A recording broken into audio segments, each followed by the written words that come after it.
C'est 3 jours de jeûne minimum pour ce que tu viens de dire, de me comparer à des dieux grecs, Chas Shalom. Tu devrais jeûner pour ta parole. Tzaddik. Boker Tov, on est dimanche 23 mars et le 21 du mois de Hadar Bet. On se prépare à la recherche du Hametz. Aujourd'hui, c'est questions-réponses. Mais si vous n'avez plus de questions, apparemment, des fois vous êtes bloqué. Donc, pour pas perdre de temps, si Dieu veut, on s'accordera sur Yalouzou Chassidim de Rabbi Eliezer Papo. De venir un petit peu commencer à finir ce livre extraordinaire qui a été écrit il y a à peu près 2 siècles. Donc, on continue d'abord nos 2 questions d'Alachot, et puis bien entendu, pour l'élévation de Max Fredji Ben Yosef Fitoussi, Shavkuda, Bashavua Azot Bezrat Hashem. Alors,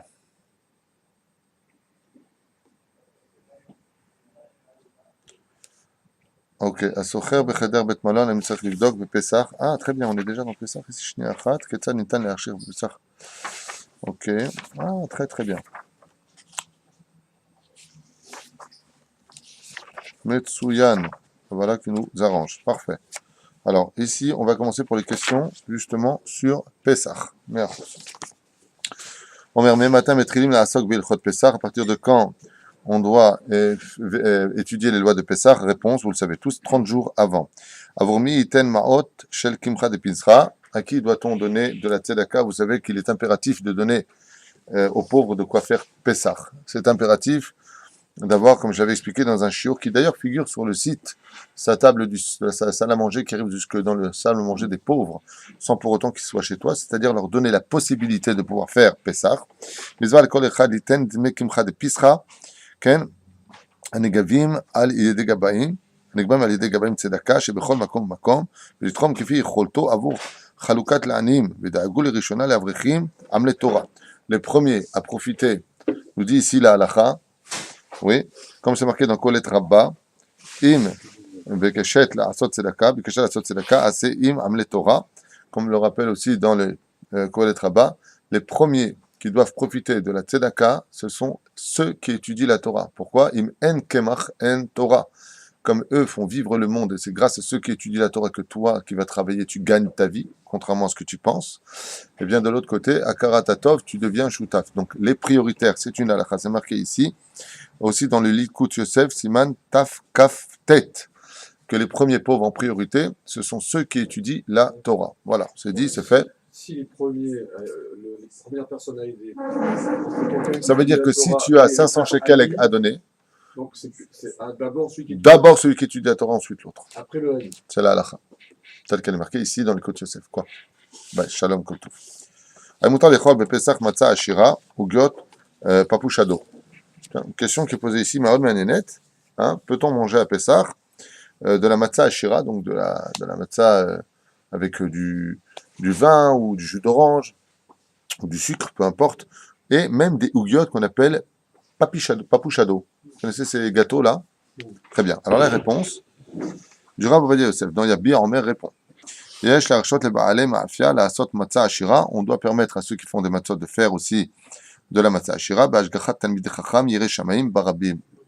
entendu, à la condition où il y a un Yireh Shamim qui connaît parfaitement les lois et qui sera là pour surveiller. Ok? Donc oui, il n'y a pas de problème de manger de la matzah ashira dans ce cas précis, ou alors des papouchado selon ce qui est marqué. Mais je sais qu'il y a une grande marloquette à propos des papouchado vis-à-vis de certains grands décisionnaires. Celui qui a des animaux à la maison, a-t-il besoin que cette nourriture soit aussi cachère les Pessah? Vous savez qu'on a déjà expliqué qu'on ne donne pas de la nourriture, si quelqu'un a un chat ou un chien, qui ne donne pas ses restes à cet animal, car la nourriture sur laquelle il a mangé lui-même à table, il a fait la bracha dessus. Ne donne pas tes restes à un chien qui va manger la bracha de Hamotzi Lachem Haaretz, Shakon Yavid Baro, Boré Mili Mezonot, hein? Le Shabbat, c'est pas en semaine. Pas que non, tout le temps. Il vaut mieux jeter dans ce cas-là. Est-ce qu'il vaut mieux jeter ou pas? Le mieux, c'est de ne pas avoir d'animaux. Comme je le dis, je n'ai rien contre les animaux. Le mieux, c'est de ne pas avoir d'animal à la maison. Les animaux, ça apporte que des tsarotes dans la vie d'un homme.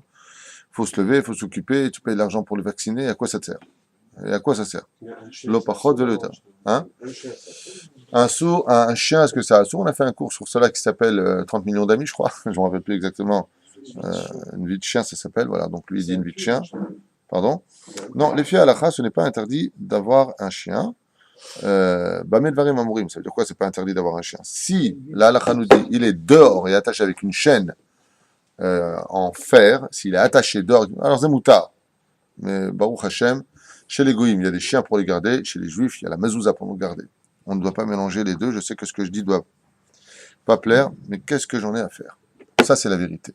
Ce que je vous dis, c'est très important de le retenir, surtout qu'on avait expliqué là-bas que les chiens font un kitroug pour ceux qui se lèvent pas le matin, puisqu'on se lève pour Riri, pour lui faire son petit pipi le matin à 6 heures du matin, et on se lève pas pour la prière, pour le roi des rois, l'élève el-Fav d'Alim. Donc ça fait du kitroug, de l'accusation sur le peuple d'Israël. Donc pour ceux qui ont un peu de sechel, si vous avez besoin vraiment d'un chien à la maison, prenez une peluche qui fait waf waf, c'est très très bien aussi. Et laissez surtout les chiens pour les goïms. Nous, on n'a pas besoin de ça. Baruch Hashem. Et ça, Tova.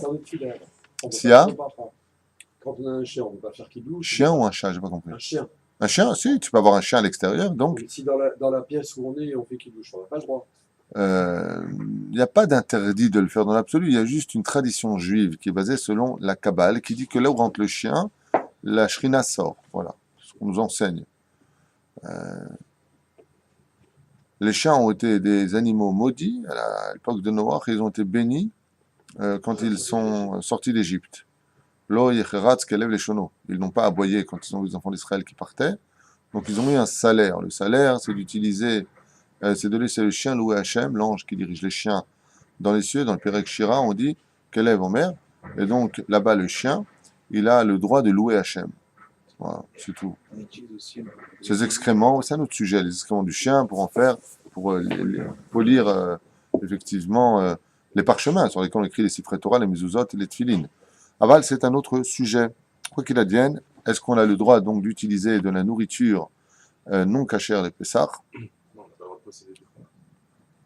בסדר, מזון בעלי חיים שאינו ראוי לאכילת אדם והחמץ אינו בעין אלא בתא הרובד שנתערבבה לפני פסח, מותר להשעותו ולהאכיל בו בעלי חיים שברשותו. Alors la réponse, tu l'as entendu en hébreu, je la traduis. מזון של בעלי חיים, de la nourriture pour animal, שאינו ראוי לאכילת אדם, qui n'est pas digne d'être mangé. Je me dirais, j'ai un jour un copain en France, un goy qui m'a dit, t'as déjà goûté du rond? Tu sais qui? Du rond. Canigou rond. Le mec il goûte, hein. Et Hametz, Eno. Donc si ce que tu donnes, c'est pas digne d'être mangé par un homme et que le Hametz ne se voit pas à l'œil nu, c'est mélangé à l'intérieur, oui, c'est permis dans ce cas-là de le donner à ton animal qui perd son titre de juif parce qu'il mange le Hametz. Assur la shota. Mais si cette nourriture-là aurait été digne d'être mangée par un homme, pas un juif, un non-juif, il aurait quand même dit ouais, je mange. Non, ce n'est pas permis. Alors des fois il y a des croquettes. Pardon? C'est pas un chien, on dit le Hametz, si un chien peut le manger, c'est considéré comme... Oui, ça c'est pour les hommes, mais on parle là des animaux. D'accord? Moi, c'est l'inverse. C'est tout à fait le contraire. Ok. Ot she'elat mashkot harifim haim mutar להשעותו באותם בבית בפסח. vodka. Donc de l'arak. יש מקום להתיר להשעותם בפסח, אבל טוב יותר להימנע. ומכל מקום מוכר להשעותם עד אחר הפסח ללא חשש, אבל וויסקי או חמץ גמור. נו אז, אחר פסח ללא חשש. Donc, si c'est un Hametz chez Avaraf Pessah, אז זה אסור. si c'est une bouteille par exemple de vodka ou quelque chose comme ça, טוב, toutes les liqueurs, liqueurim, les vodkas, l'arak, יש מקום להתיר להשעותם. Le mieux c'est de les retirer, mais si vraiment tu en as beaucoup, alors dans ce cas-là, tu pourras le vendre et passer outre, le mettre dans un endroit où cet alcool ne t'appartiendra pas. Mais comme mutar להשעותם עד אחר פסח ללא חשש. אבל whisky ou chametz gamour, et tout ce qui est chametz gamour, il y a lieu d'éviter. Et le whisky, c'est mieux de le retirer les gamrés de la maison. T'as qu'à le boire avant, c'est mieux. Mishichin yain beveto, ayim mutar lo leishtamesh beoto yain bepesach. Celui qui a préparé du vin pendant Pessah chez lui, a-t-il le droit de le garder Pessah à la maison? Mutar lashtot bepesach yain, shirichin veshar imot hashana, mishum shegam, im ne'emar shenafal me'at chametz letor yain, arei hachametz batel beshishim lefne Pessah. Donc même s'il y a eu une tarovet, on va dire un petit peu de Hametz qui serait tombé dans le yain avant Pessah, il est Batel Beshishim, puisque c'est avant Pessah. Pendant Pessah, il n'y a pas de Batel Beshishim, vous le savez, les Abar Kol Shehu. Vechen Iye Mutar. Voilà, on s'arrête là pour les halachot. Ezrat Hashem. À vous les questions. Oui, la fin des temps sera très très dure. Il faut quitter très très vite la galoute. Une grosse guerre qui se prépare interplanétaire, c'est ça ta question? Et méfiez-vous de ce grand silence divin. Méfiez-vous de ce grand silence divin où on a l'impression qu'on peut être homosexuel, voler les goïms, qu'on peut faire ce que l'on veut, prendre la femme d'autrui, regarder ce qu'on veut dans les sites interdits, que l'on peut en d'autres termes croire qu'il n'y a plus de patron dans ce monde. Méfiez-vous parce que ce qui attend la fin du monde n'est pas joli du tout. Voilà, pour ta question de tout à l'heure. Il y a une grosse guerre qui se prépare. Et cette guerre-là, mieux vaudra, Bezrat Hashem, avoir une bulle spirituelle qui nous entoure. Donc, si j'ai un bon conseil à vous donner, ceux qui sont en galoute, montez vite et surtout accrochez-vous à la Torah et au mitzvot de toute votre âme. Vivez en paix avec vos époux et votre famille. Bezrat Hashem, seule la Torah vous sauvera et rien d'autre sans exception. Et vous verrez que tout ce qui a été construit, l'O Leshem Shamaim, sera détruit. Absolument tout ce qui a été fait, non en l'honneur d'Hachem, sera détruit. Et qui vivra verra. Deuxième question. Non, il n'a pas posé sa question encore. Mais Mais s'il a posé sa question, t'es pas au courant? Je veux rebondir par rapport. Alors, justement. C'est incroyable. Tu te rends compte? Mais tu faisais. La semaine dernière, peu importe avec qui je disais ça, je disais, mais il y a Pico, en effet, les Juifs de France notamment, on pourrait parler, un Anglais pourrait dire la même chose pour l'Angleterre, etc. Les Juifs de France doivent faire leur alia maintenant.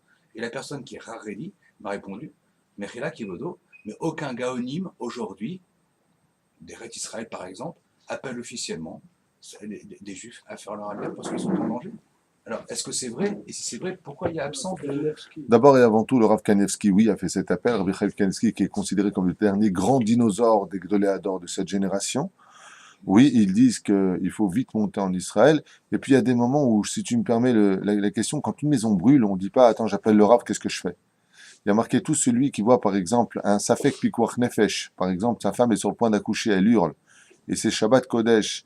Si cette personne va voir son Rav pour lui poser la question à savoir est-ce que j'ai le droit, oui ou non, de prendre la voiture pour l'emmener, ça s'appelle un assassin. C'est ce qui s'est passé une fois à Mehacharim.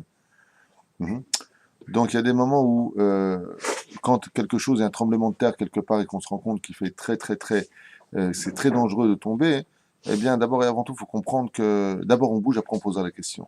Parce que les Juifs de France, et d'ailleurs, sont en pikuach nefesh. Ils sont en danger. Combien même ils pourraient dire ce qu'ils ont à dire, s'ils ne sont pas en danger parce qu'ils ne se sentent pas en danger par le biais de la menace physique, quoique hier, jeudi, je crois, encore un Juif s'est fait fracasser dans le 19e en sortant du restaurant. Mais ça, c'est ce qu'on sait. Je ne veux pas savoir combien de choses nous sont totalement cachées.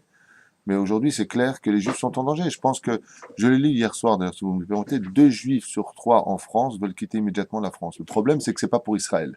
C'est pour le Canada, c'est pour l'Angleterre, tu vois pas le continent la gige, et c'est pour, bien entendu, Los Angeles. Voilà. Donc, ça se peuple ailleurs. Il faut quitter la France. Je ne suis pas un grand, mais je me permets de le dire au nom des grands. Barrez-vous. Voilà. Il avait fait ou il n'avait pas fait de déclaration sur ce Le Rav Ovadia Yosef était plongé dans son étude au niveau de la halacha. Il avait dit à propos du gius tzvaï, c'est-à-dire de l'engendrement des Bachuri Yeshivot qui devaient aller à l'armée, que si ça continuait comme ça, que nous empêcherait de vivre la Torah ici, on essaierait de trouver un endroit en galoute pour le faire, mais c'est utopique. Comment tu veux que des gens d'abord obtiennent leur visa pour aller ailleurs? Comment tu veux qu'on puisse partir et puis tu veux qu'on aille alors qu'on n'a qu'une terre, qu'un Dieu, et que Dieu ne quitte jamais Eretz Israël. Mais le Rav Ovadia Yosef, il sait aussi ce qu'il dit. Et bien entendu, il faut sauver la Torah. La Torah, Eretz Israël sans la Torah, c'est comme un silo qui n'a pas d'encre. Nous avons eu ce mérite de revenir sur notre terre. Il faut savoir que cette terre, eh bien, elle se doit d'être animée par l'étude de la Torah. Et aujourd'hui, on voit qu'il y a beaucoup de problèmes dans ce domaine. Le monde de la Torah est en train de tomber. Hein. Mais il se relèvera de plus haut. Hein. Il ne faut pas être négatif, mais il faut être aussi réaliste. On a envie d'une période extrêmement difficile. Il y a beaucoup de kolélim qui ferment, beaucoup de Bachuri Yeshivot qui se sont découragés dans une période où on aurait eu d'Afka le plus besoin d'encouragement des parents et du gouvernement à rester dans les yeshivot, parce que déjà que même quand tout va bien, c'est très dur. Ben alors là, imagine de quoi est-ce que je te parle. Il n'y a plus d'argent, il n'y a plus de quoi manger dans les yeshivot. Bien entendu, j'avais écrit une katava sur le petit hebdo dans ce domaine où je pense que les Bachuri Yeshivot, c'est-à-dire le monde de la Torah, a une teshuva à faire vis-à-vis du monde laïque. Mais le monde laïque a une énorme teshuva aussi à faire. Et malheureusement, la journaliste qui m'avait appelé au téléphone n'a marqué qu'une partie de ce que j'ai dit, non pas l'autre partie. C'est dommage.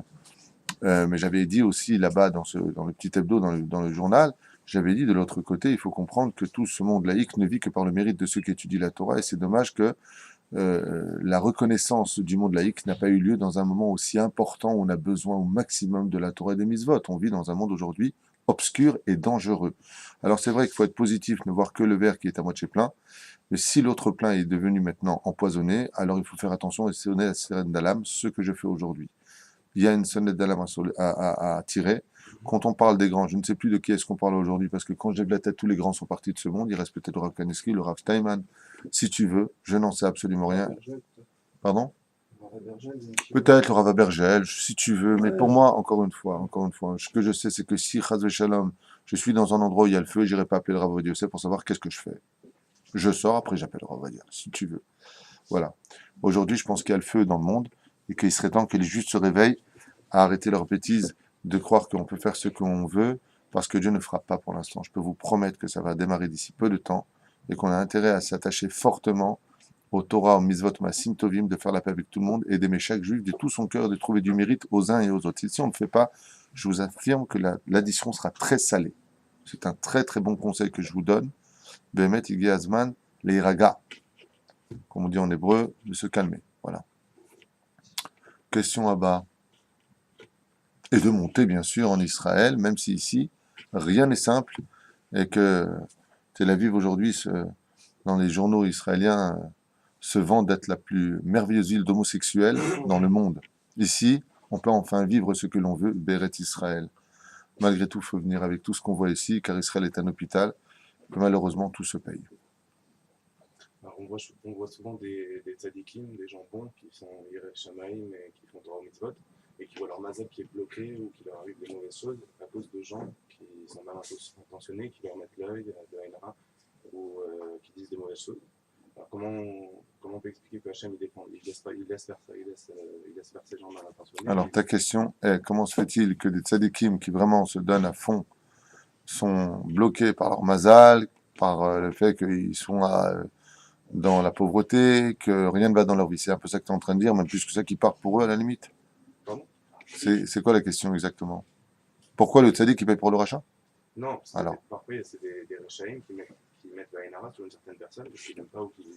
Ah, pourquoi il y a des Rechaïm qui arrivent à mettre la Inara sur des tzadikim? Alors la réponse, on en a déjà parlé, c'est une question qui est posée dans Masechet Berachot, Tzadik Beralo, Ve Racha Ve Tovlo, par rapport à cela. Les Chachamim nous ont mis en garde. Si tu es un tzadik Benoni, si tu es un tzadik, mais tu n'es pas accompli complètement en tant que tzadik, le rachat pourra avoir le dessus sur toi. Seul un tzadik Gamour a le dessus sur un rachat. Mashma Mikan, si un rachat arrive à faire du mal à un tzadik, c'est que le tzaddik, en lui, manque encore une perfection.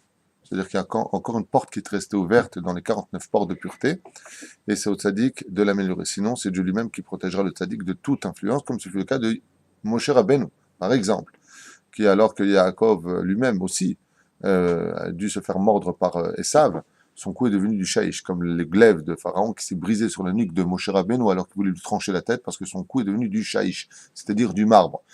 Mais il faut être tzaddik gamour pour cela. Seul un tzaddik gamour peut se permettre, comme le Rachim Kadosh, comme les grands tzaddikim de cette génération, de pouvoir les kanes les fnaï vilifnim face à des rechaïm, face à des démons, face à toutes sortes de situations difficiles.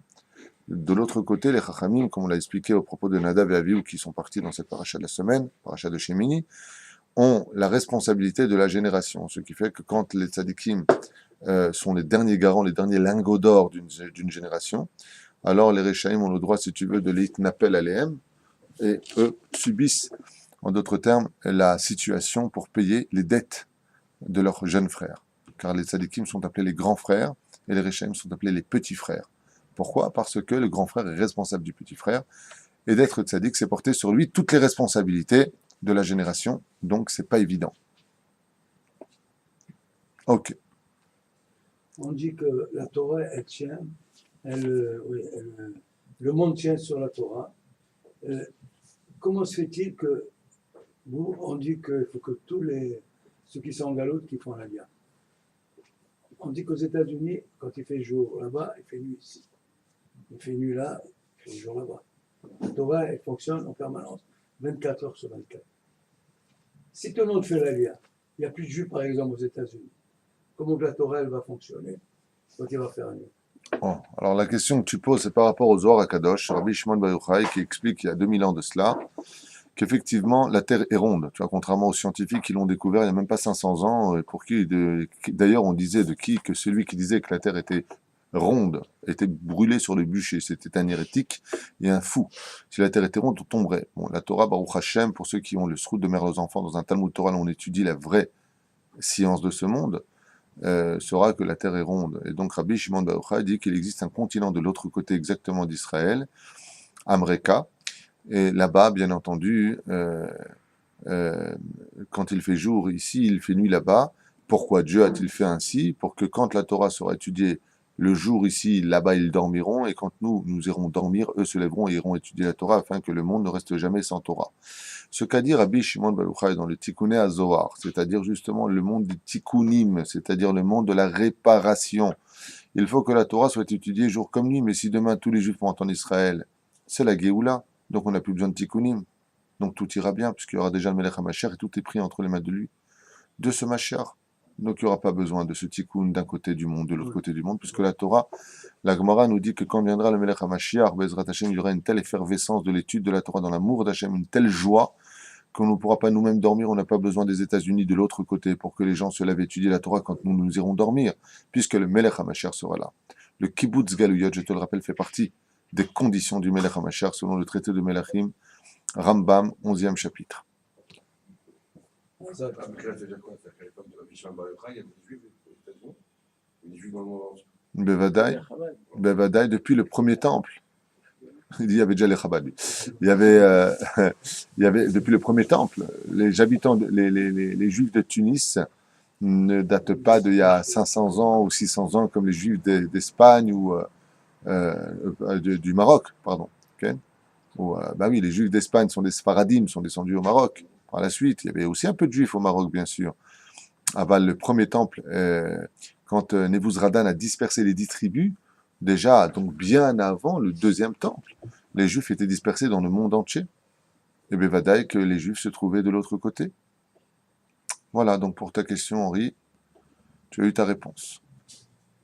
Pourquoi Kabbalah de Shabbat, on tourne le dos à la Teva et à Yerushalayim, ils font toute la Kabbalah de Shabbat comme ça. Et c'est vrai qu'ici, ici, partout dans les autres villes, on fait pas ça. C'est juste. C'est une chita du Hari Akadosh. C'est un minag. Tu n'es pas obligé de le faire. Si tu veux rester face à la Teva, tu le fais. Mais pour répondre clairement à ta question, j'aimerais dévier un petit peu, non pas pour ne pas répondre. Je t'ai répondu, c'est un minag. Ce que l'on se doit de faire dans une synagogue, c'est que là où se tourne le Rav, tout le monde se tourne les Nekuda. Le Rav, il se tourne contre un mur à droite, on va à droite. S'il se tourne à gauche, on va à gauche. Velo cholkim al Rav Bet Knesset, où que l'on aille. Ce qui fait que si demain tu devrais prier à Ranana ou à Beersheba ou à Choulon, peu importe où tu irais prier, eh bien, tu regarderas ce que fait le Tzibour qui suit le Rav et tu fais comme eux. Tu ne fais pas selon ta tête en disant, moi, j'ai pas l'habitude, je fais comme le Hari Akadosh dit ou je fais comme le Shulchan Aruch dit. Il faut suivre le Rav de la synagogue Nekuda. Celui qui est Cholek al Rav, qui est Cholek al Shrina, cet homme-là sera un impie vis-à-vis d'Hachem, aura des comptes à rendre sur sa conduite. Sauf si, bien entendu, le Rav est un renégat et un réformiste qui fait n'importe quoi, qui vont selon la halakha, contre la halakha, c'est un autre sujet. Question à bas. Adam. Ah, pardon. Chaim. Par rapport aux femmes et Rosh Chodesh. Aux femmes et Rosh Chodesh. Alors, les femmes et Rosh Chodesh. Qu'est-ce qu'elles ont, les femmes, avec Rosh Chodesh? Pour les femmes, elles n'ont pas le droit de faire des melachot en Rosh Chodesh. C'est une halakha, c'est assourd. Les femmes n'ont pas le droit de faire des melachot, c'est-à-dire n'ont pas le droit de travailler pendant Rosh Chodesh. Oui, parce qu'à la base, Rosh Chodesh était un jour de Yom Tov, et à cause de la faute du veau d'or, eh bien, nous avons perdu la lumière de ce Yom Tov, qui est devenu donc Rosh Chodesh Lachem. Et malheureusement, donc, nous, les hommes, nous continuons ce tikkun, tandis que les femmes qui n'ont pas fauté au veau d'or doivent considérer ce jour comme étant un jour pour eux. Alors, jour de Yom Tov pour eux. Malheureusement, dans cette génération, il n'y a pas beaucoup de gens qui sont au courant de cette halakha. Et souvent, les femmes elles sont obligées de travailler par rapport à l'employeur. L'employeur, il ne peut pas le minag des femmes aujourd'hui de Rosh Chodesh continue à travailler parce que la parnassa est obligatoire, parce que les patrons n'accepteraient pas déjà qu'il n'y a que des Yom Tov et des Shabbats et des Chol Hamoed toute l'année. Imagine Rosh Chodesh Nissan arrive. Alors la fin ne justifie pas les moyens. Celle qui peut éviter de travailler Tavo Alea Beracha, tout est une question d'Emouna. Si la femme, elle est ma'amina, comme il a dit l'autre, le chanteur là, Mishema Amin l'homme Fached, celui qui a de la foi, enfin c'est au nom de Rabbi Nachman de Breslev, ce qu'il a dit, c'est pas de lui. Ah ben, celui qui a de la vraie émouna, il a peur de rien du tout. Celui qui n'a pas d'émouna, eh bien, il fera selon son niveau. Mais effectivement, les femmes ne verront pas de signe de bénédiction si elles travaillent pendant Rosh Chodesh, car c'est un jour de Yom Tov pour elles, c'est un jour, Bezrat Hashem, où elles montent vraiment à l'échelle d'une reine à la maison, car c'est grâce à elles qu'aujourd'hui le Rosh Chodesh a encore son éthique morale, puisque malheureusement, comme je te l'ai expliqué, Rosh Chodesh a été malheureusement sali par la faute du veau d'or. Adam, à toi. Quand quand on bénit nos garçons, entre autres, on fait référence à Ephraim et Ménaché. Oui.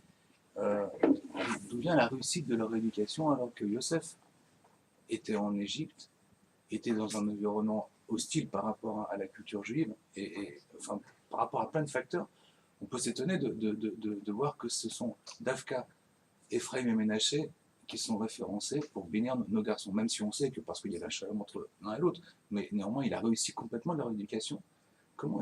Quelle est la clé de la réussite alors qu'il était dans un environnement, encore une fois, complètement hostile? Alors, la question que tu poses, c'est pourquoi et comment est-il possible que nous fassions la bénédiction sur nos enfants, alors qu'il y a quand même 12 tribus, sur l'Éphraïm et Ménaché? Pourquoi cette éducation en Égypte, dans un lieu hostile à l'étude de la Torah et la culture juive, a-t-elle mieux réussi que l'étude en Eretz Israël avec Yaakov Avinu?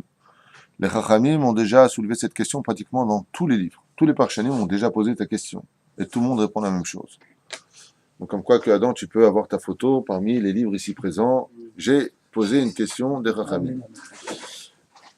Des fois, pour l'éducation, bien sûr qu'il y a la base de l'éducation qui est le lieu. Éduquer son enfant à Bnei Brak, c'est pas l'éduquer comme à Beersheba ou Ashdod. C'est évident que l'endroit, l'influence du lieu, l'atmosphère dans laquelle on vit, aura quelque chose d'essentiel. Je te rappelle que, pour ta question, les 12 tribus sont tous des tzadikim, comme c'est stipulé dans la paracha de Vayechi. Au Vayechi, Yaakov, donc la 12e paracha du livre de Bereshit, là-bas il est marqué noir sur blanc que Yaakov reconnaît que tous ses fils, comme le dit le Midrash, Shema Israël, Hashem Elokeinu, Hashem Echad, alors qu'il a vu, puisque c'est une paracha qui est stouma, Vayechi est une paracha qui est, bouchée, elle ne laisse pas d'écart entre deux parachutes, parce que le roi HaKodesh est parti de Yaakov, pensant qu'un de ses enfants n'était pas tzaddik. Ils lui ont dit, non, Shema Israël, Hashem Elokeinu, Hashem Echad. Il a répondu, Baruch, Shem Kevon Malchuto, Leolam Vaed. Donc tous étaient tzaddikim. On ne peut pas dire que l'éducation des enfants de Yaakov n'a pas réussi. Elle a parfaitement réussi. L'environnement dans lequel ils ont vécu, et Eretz Israël, malgré la Vodazara, je vous rappelle qu'il était des fois même plus dur de vivre ici qu'en Galoute, parce que, comme on le voit d'ailleurs juste avant avec Abraham et Sarah, qui dit, va me chercher une fille, pas d'Israël, mais d'un autre pays, de la maison de Lavan, de Bethuel, pour se marier. Pourquoi? Parce que les filles d'Israël avaient moins de morale que les filles de Chutz Laaretz. D'accord? On parlait des filles cananéennes, des 7 peuplades qui vivaient à cette époque en Israël. Donc de dire pourquoi cette éducation a réussi plus qu'ailleurs, c'est faux et archi faux. Je t'affirme que Ménaché et Ephraïm, d'ailleurs, sont comparés à Réhouven et Shimon. Ce n'est pas pour rien, c'est même Gematria. Mais on te les compare à qui? À eux. Ne crois pas une fraction de seconde que Ménaché ou Ephraim étaient plus kadosh que Issachar, Zvouloun ou Gad. Mapitom, pas du tout. Non. Pour préciser et mettre le doigt sur la question que tu as posée, c'est pourquoi est-ce qu'on fait la bénédiction sur eux? Parce que tu as donné la réponse d'une certaine façon répondant. Tu as dit, ok, on sait qu'ils vivaient au shalom. Mais c'est là qu'est la bracha. Hashem mevarechet hamo ba shalom. Comment dire, le défaut qui eut lieu dans l'éducation des 12 tribus, c'est que le père a montré de la préférence chez un enfant plus que chez les autres. C'est tout. Mais au niveau éducatif, tous faisaient les prières Shacharit Mincha Avit, ils marchaient pas sans petite katane, ils avaient tous la kippa sur la tête, mangeaient strictement Chalak Bet Yosef, connaissaient la Torah sur le bout des doigts, et Baruch Hashem, je t'affirme qu'ils s'aimaient tous les uns les autres. Seulement, ils n'ont pas été capables d'aimer un autre frère, parce qu'ils avaient vu Baruch HaKodesh que Yoravam ben Neva, descendant donc de Ephraim, Kimdoumani ou de Ménaché, donc en tout cas de Yaakov Avinu, d'Ephraim, ferait lui-même des veaux d'or. Donc ils ont préféré arrêter l'hémorragie parce qu'il n'était pas encore marié, donc le mettre à mort pour ne pas qu'il vienne. Et justement, la paracha de la semaine soulève parfaitement ce problème, nous disant que, ben voilà, tu vois, ils sont morts.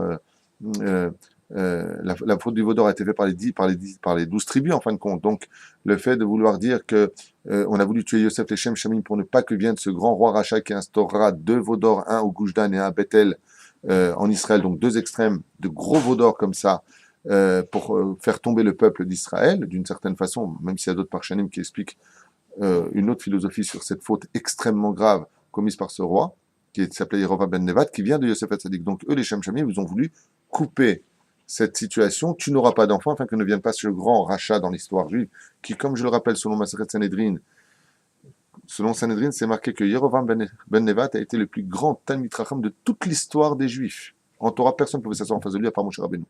Personne. Yerovam ben Nevat. Ouais. Donc, il faut quand même le savoir de qui est-ce qu'on parle. Et ce roi impie, si tu veux, va installer des veaux d'or. Donc, eux, ils ont vu de Baruch HaKodesh, ils ont agi, les Shem Shamim. C'est pour ça que la Shekhinah, d'ailleurs, c'est lié au neuf pour la vente de Yosef. Quand maintenant, on a vu la faute du veau d'or, alors tout leur argument est tombé. C'est pas lui que vous aurez dû tuer, c'est vous-même. Parce que chacun de vous, maintenant, va être aussi l'accord de de ce complot de la faute du veau d'or. Même si ça a été fait par le Erev Rav, Shtika Keodaya. Donc oui, de façon formelle, il y a eu un problème. Alors, nous, ce qu'on va faire, c'est voir l'éducation de Yosef Hatzadik. Yosef Hatzadik, lui, là-bas, a éduqué les enfants comme Yaakov l'a éduqué, seulement il leur a appris une chose, c'est qu'il n'y avait aucune différence entre toi, Ephraim, et toi, Ménaché. Même si Ménaché était un homme de l'armée, bizarrement, c'est quand même curieux de le dire, mais c'est comme ça que c'est marqué dans les Parshanim, c'était le général en chef de l'armée de Yosef Hatzadik en Égypte. Donc c'était un chayal, donc qui avait une kippa, on va dire srouga, si je peux me permettre le mot, mais quoique c'est complètement utopique de le dire, imaginaire, c'est juste pour répondre à quelque chose d'important pour ta question, mais en tout cas un homme qui étudiait la Torah, on va dire qu'il faisait un petit peu yeshivat esder. Et tu avais l'autre qui était par contre ultra orthodoxe, celui qui préférait une fois de plus Yaakov Avinu. Il va mettre ses mains comme ça, non, lui il est plus grand, mais on voit que dans la Torah, l'homme de la Torah, celui qui met en premier plan, c'est l'orthodoxe, bizarrement. C'est pas moi, c'est la Torah. Parce qu'il étudie la Torah, il étudie la Torah de la journée, il y a une préférence dessus. Va malgré tout, Baruch Hashem, et d'ailleurs on voit que Yosef s'inquiétait. Non, papa, non, c'est pas comme ça, t'as déjà commis l'erreur, tu m'as fait vendre à cause de ta préférence. Alors l'éducation de Yosef Hatzadik par rapport à celle de Yaakov Avinu est totalement différente. C'est que les deux, sur le domaine de l'éthique morale juive sainte, telle que la Torah le demande, elle est parfaite. Mais au niveau de la préférence de celui qui est le plus pieux, chez Yaakov, il y a une défaillance nette et précise que tous les sages nous ont dit ouvertement, faites attention, ne faites pas, quand vous lisez la paracha, c'est pas d'histoire, ne faites pas de préférence chez vos enfants, tandis que chez Yosef Hatzadik, eh bien, il a éduqué constamment un frère à être, fier de son frère. Donc effectivement, comme il y avait le shalom entre eux, et que de l'autre côté, il n'y avait pas de shalom, comment tu veux que le soir de Shabbat Shalom, on fasse la bénédiction selon qui? Selon des frères qui ont comploté pour tuer un autre frère? C'est pas possible. Donc, En Hashem mevarech et amo b'shalom, puisqu'on vient de venir dans la bracha. Le shalom ne peut avoir lieu que quand il y a la bracha. Et la bracha ne peut venir que quand il y a le shalom. Donc, on est obligé de prendre deux symboliques de deux personnages qui, Bezrat Hashem, représentent l'amour absolu. C'est pour cela que, comme on l'a déjà dit à maintes reprises, il est préférable d'être pieux et vivre dans la paix, mais si je devais être pieux et me haïr les uns les autres, le chiloni qui s'aimerait aura plus de valeur et plus de bracha chez lui. C'est pour cela que tant que dans le monde haridi, tant que dans le monde dit du monde pieux et religieux, on n'aura pas atteint le niveau que l'on peut voir, et ce que je veux dire est quand même terrible à entendre, ben, quand tu vas voir les homosexuels, quand tu vas voir les gens qui font pas Shabbat, ils ouvrent des boîtes, des restaurants, et ça marche à gogo, ils sont blindés, ils ont la santé, ils n'ont pas de problème. Ils paieront tout ça. Ils paieront très cher. En attendant, sur Terre, tout se passe bien pour eux. Pas simplement parce que les Réchaïm, ils prennent leur salaire sur Terre. Non. Parce qu'ils ont une chose que les autres n'ont pas, et c'est une réponse à ta question aussi à toi, Réchaïm. Pourquoi est-ce que les Réchaïm, ils vivent mieux que nous? Parce que si nous, Chaz v'Shalom, on n'est pas capable de s'aimer et qu'eux, ils s'aiment, mieux vaut une ville qui fasse Avodazara, qui s'aime tous les uns les autres, qu'une ville où on aime Dieu et on n'aime pas les uns les autres. C'est la Avatrinam. La condition de la Géoula finale ne dépend pas de la Kedusha du peuple d'Israël. C'est le Marloquet dans Sanhedrin. Il y en a qui disent En ben David Bat, Charzor B'Tshuva. Je crois que Rav Shimon dit Mapitom, Afil ou Charzor B'Tshuva. Alors de quoi c'est dépendant? Avatrinam. Donc tu vois quand même qu'il y a quelque chose ici qui touche. Ephraim et Menaché représentent la Avatrinam. Donc comme ils représentent la Avatrinam, ils représentent la Géoula. C'est pour ça qu'ils ont les mêmes initiales que les deux libérateurs finaux. Ephraim, Aleph, Menaché, Mem, Eliaou, Aleph, Mashiach, Mem. Ce sont deux représentants de ce que Dieu attend le plus de l'homme, c'est-à-dire le Shalom.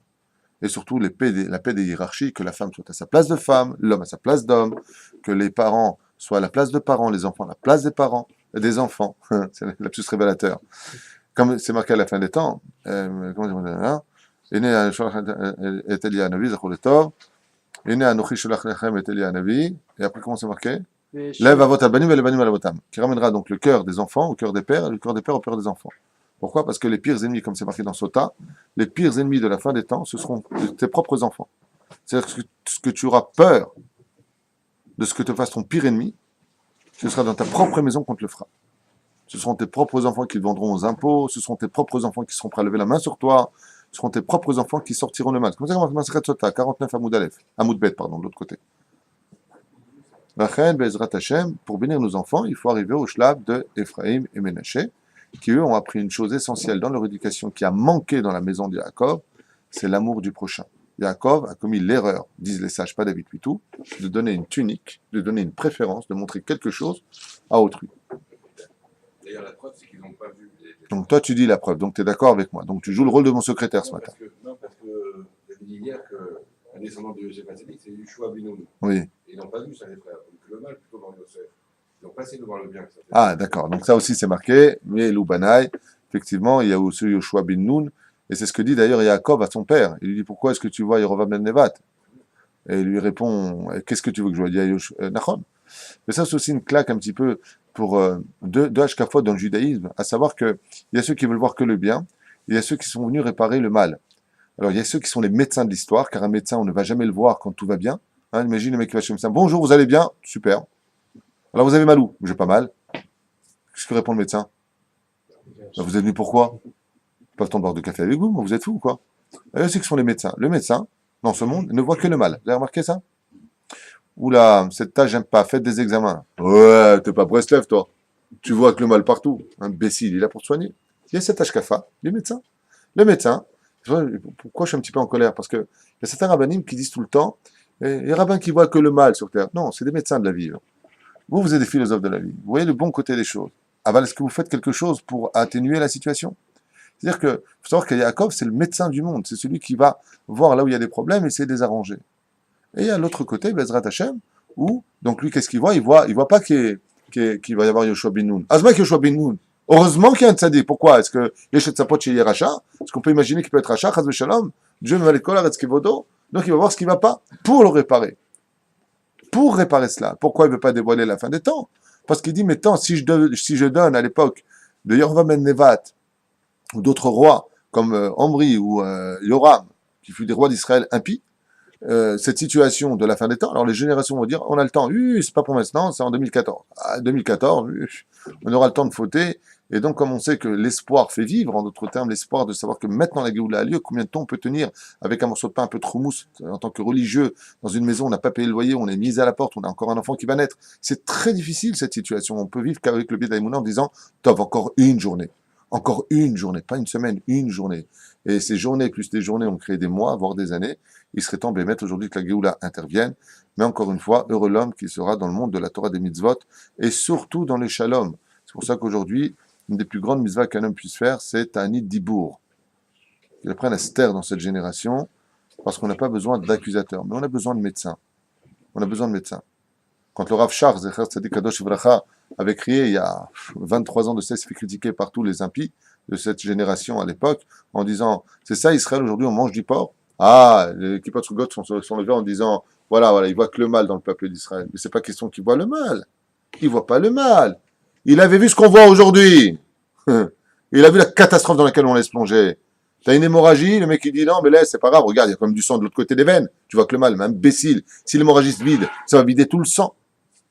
Donc faut arrêter de jouer les judéo-crétins et Bezrat Hashem d'évoluer là aussi et accepter cette situation et cette règle de ces rabbanim qui voient non pas le mal pour montrer le doigt que sur le mal et qui ont oublié de voir le bien, mais aussi de l'autre côté parce qu'il y a des choses qu'il faut absolument cesser, comme les gens qui sont Mechalelim Shabbat en Eretz Israël. Vous allez voir que le prix sera très cher à payer pour cela. Vous croyez quoi? Qu'il n'y a pas de Dieu? Mot Yumat, c'est marqué. On fait ce qu'on veut, on va en boîte de nuit, on danse dans les mariages mélangés. Vous croyez quoi? Que c'est permis d'aller à la piscine mélangée? Vous croyez que tout ça, ça passe à l'as? Sachez une chose, là je jouais le rôle du médecin. Tout se paye malheureusement. Et le Bitul Torah se paye. et le lachonara qu'on a fait va se payer. Tout va se payer, à moins qu'après ce shiur, pour ceux qui auront entendu, stop, j'arrête, Hachem t'a gagné. On peut encore le dire pour l'instant. Les missiles ne sont pas sur nos têtes. On peut encore le dire. Question là-bas. Malgré ça, on voit que Kadosh Baruch Hu, il fait quand même beaucoup de dissim. Parce qu'il y a quand même un bateau qui a été raisonné du côté de Eilat. Absolument. C'est extraordinaire quand Hachem il a quand même aidé à remplir. Ouais, tu sais, on peut être le père de son enfant et être fâché avec lui, mais on n'a pas dit qu'on va le tuer. C'est vrai que c'est extraordinaire aussi. Malgré tout cela, les Nissim Beniflaot que nous font Hachem sont incommensurables et ils ont lieu beaucoup plus souvent que ce que l'on pourrait imaginer car on n'est pas au courant de tous les complots qui sont mis en application pour nous détruire et Dieu est en train de les détruire. Mais n'oublie pas une chose, il y a aussi des anges accusateurs qui montent et qui rajoutent du poids sur la balance. Il faut donc, en d'autres termes, faire teshuva. Oui, alors ça fait remonter la balance, certes. On fait des mitzvot grâce à Dieu. On fait des mitzvot. Aval, encore une fois. Il y a beaucoup de problèmes. Et même le monde Haredi aujourd'hui se doit de faire une grande teshuva.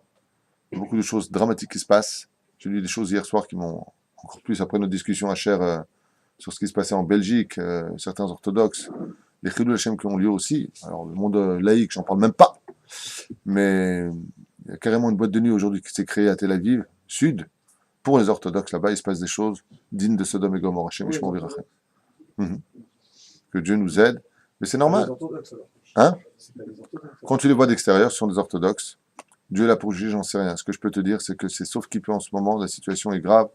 Beaucoup de jeunes juifs aussi qui font avec des arabes. C'est des hémorragies qu'il faut absolument arrêter. Il faut en parler pour pouvoir, Bezrat Hashem, trouver une solution à cela. Et prier beaucoup Hashem, faire beaucoup de télim pour le peuple d'Israël, et surtout pour la Shrina, comme on le fait tous les Shabbats, ou avant de commencer pour prier pour les Chayalim d'Israël, pour les soldats d'Israël, pour la situation d'Israël. Il faut savoir que la Shrina se déchiquette les habits toutes les nuits en disant jusqu'à quand, mes enfants, vous ne voulez pas revenir à moi. Quelle est votre opinion lorsqu'on... Quelle est mon opinion? Tu parles comme un journaliste quand tu me parles, toi. Non. Le micro, il est où? Quelle est votre opinion lorsqu'on met nos enfants dans un derrière 100% Torah et que ces enfants, à un moment donné, réagissent pour X raisons par rapport à ce derrière Torah? Est-ce qu'il faut les obliger néanmoins à suivre ce chemin de la Torah? Donc on pourrait mettre des âges par rapport à ce que je suis en train de dire, mais dans votre réponse, ce serait bien que vous mettiez des âges. À partir de quand il faut dire, bon, ce qui a été fait est fait, et maintenant, décide de ton chemin. Tu as donné la réponse. Alors, la question d'Adam, c'est on se doit d'éduquer nos enfants sur le chemin de la Torah, donc les mettre dans un Talmud Torah depuis leur plus tendre enfance, car un enfant, c'est comme une cassette vierge. En d'autres termes, ce que tu y enregistreras, c'est ce qui restera en tant que base. Par la suite, il aura un grand Yetzerara, et plus il étudiera la Torah, bien entendu, plus son Yetzerara montera avec lui, comme le dit le verset, qui Yetzerara Gadol Minoso, il est aussi grand que celui qui le porte. Donc, oui, le but de ce monde, comme l'ancienne Rabbi Shimon Bar Yochai dans le Zohar et Kadosh, je rappelle que quand un enfant partira de ce monde à 120 ans, il sera jugé devant un tribunal rabbinique dans les cieux. Le Zohar et Kadosh nous livre un secret, et ce secret consiste à nous dire que les parents seront sortis de là où ils sont. S'ils sont au Gan Eden, tant mieux pour eux, ils seront sortis du Gan Eden, et s'ils seront au Gehinam, ils seront sortis du Gehinam. Et d'un coup, on nous apprend quelque chose d'effroyable. Cette chose effroyable est de nous dire que tout ce qu'on fera subir à l'enfant, on le fera aussi subir aux parents. Waouh, c'est pas normal. Dans quel cas, Bémet, c'est une injustice ou une justice? La réponse est simple. Si les parents n'ont pas éduqué leurs enfants sur le chemin de la Torah, des mitzvot et des bonnes actions, alors l'enfant pourra très bien porter plainte contre les parents en disant bah, c'est pas ma faute. Mes parents m'ont éduqué comme ça. Alors les parents vont dire c'est pas ma faute. Mes parents, donc les grands-parents aussi sont amenés devant la salle d'audience. Ce que subira le petit-fils, les parents et les grands-parents le subiront.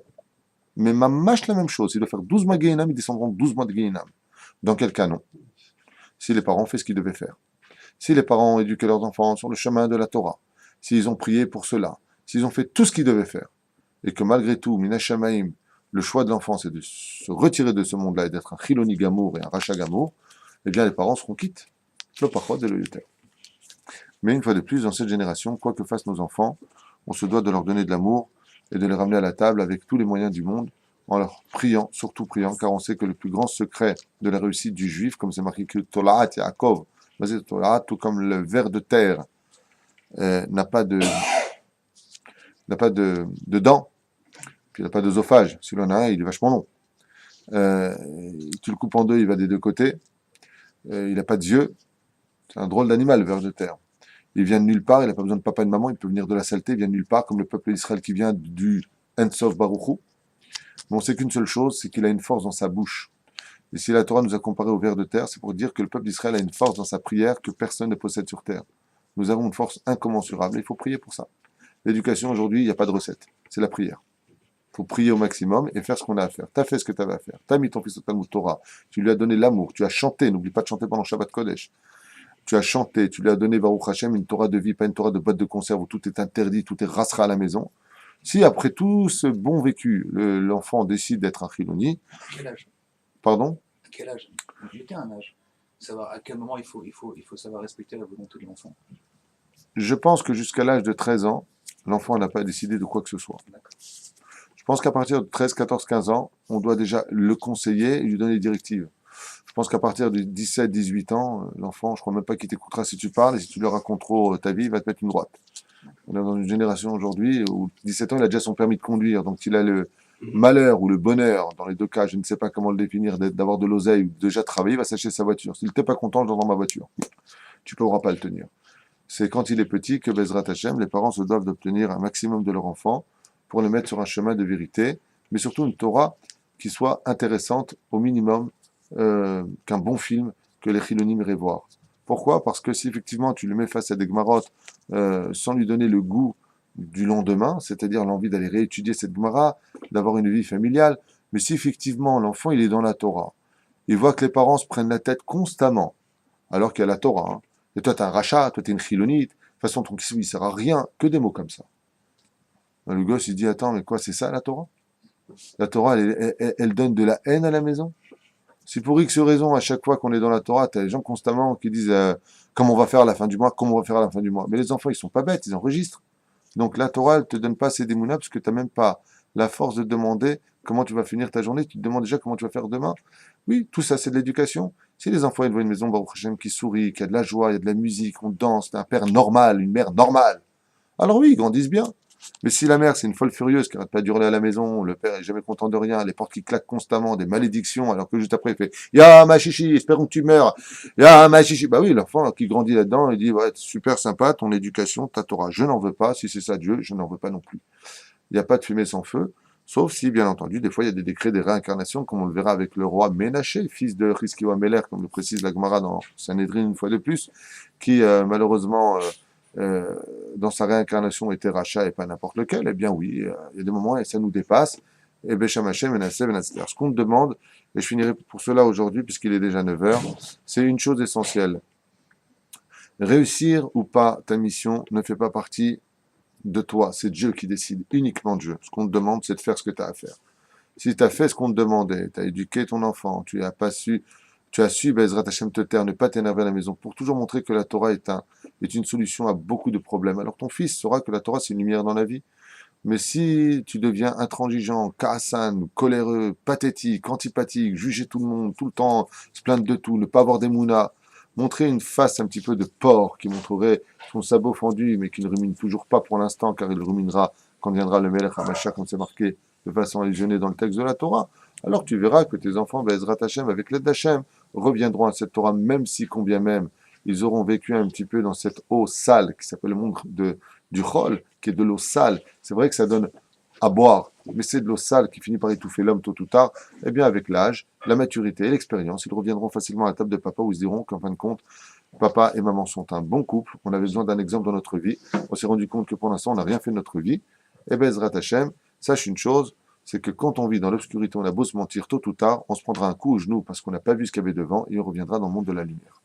Il y a des enfants qui sont dans des yeshivot, Ketana, et ils ont 15-16 ans, ils sont très très bons en Gemara, moi je les vois quand je vais en France et tout, mais ils ont du mal à se lever le matin. Ils vont là-dessus à 10h du matin, ils ont du mal à se lever. Ça vient de quoi ça? Bien, encore une fois, si les enfants qui étudient en yeshiva sont extrêmement bons à l'étude et qu'ils ont du mal à se lever, ça fait partie de l'étape d'un être humain normal. Je rappelle que nous ne sommes pas des robots et pas des anges. Nous sommes des personnes qui avons un Yetzerara encore plus grand que ceux qui ne sont pas dans la Torah, et que Baruch Hashem, le fait qu'ils n'arrivent pas à se lever le matin est là pour leur donner du mérite. Dans la Chassidoute, on t'apprend que si tu te lèves le matin sans aucun problème, il faut que tu te lèves encore plus tôt pour que tu aies un problème de te lever. Pourquoi? Pour avoir du mérite. Car servir à Hashem dans la simplicité, C'est un peu sadomaso ce que je dis, mais c'est comme ça que c'est enseigné dans le Chassidut, hein, j'y peux rien. De se lever à Hachem sans avoir trop de difficultés, c'est pas servir Hachem. Il faut quand même qu'il y ait un combat. Deuxièmement, apparemment, il faut donner des cours de la prière du matin à ces gens-là, car tu remarqueras que quand tu vas dire à une personne, demain matin à 5 heures, on prend l'aéroport, on part à l'avion, Kaut Rabbi, tout le monde se lève et personne n'a de problème. Plus que cela encore, ils en viendraient même à dire directement, je dors pas cette nuit, tu vois, parce qu'on va aller à l'aéroport. Bien entendu, la réponse va tout de suite être immédiate, je sens déjà venir comme ça. À l'aéroport, c'est une fois dans la vie, tous les matins, c'est tous les matins. Eh bien, tous les matins, tu dis que tu vas à l'aéroport, ou que tu as gagné le loto, à 7 heures du matin, tu vas aller prendre ton chèque de 50 millions de shekels, et Kaut Rabbi, le mec, il se lève, tu vois. Le jour où on aura compris que de prier le matin, ça vaut tous les lotos du monde, tu verras que tout le monde se lèvera. C'est qu'il y a une perte de conscience de la valeur de la prière. Deuxièmement, il y a un autre domaine sur lequel Bémet la prière peut jouer un rôle, c'est qu'il y a le Shtibler. Ok, je me suis pas levé à 6 heures, il y en a à 7 heures, il y en a à 8 heures, il y en a à 9 heures, il y en a à 10 heures. Donc c'est vrai que ça peut rattraper l'histoire de la roue. Il faut étudier la Torah, il faut lire du Moussar. Dans cette génération, le premier livre de chevet de chaque juif, après le Shulchan Aruch, bien entendu, c'est le Moussar. On n'a pas fait le Chassidim, on le fera Blinéder à l'occasion. On fera aussi Rabbi Nachman de Breslev Blinéder comme c'est prévu. Mais n'oubliez pas qu'il faut beaucoup de Moussar.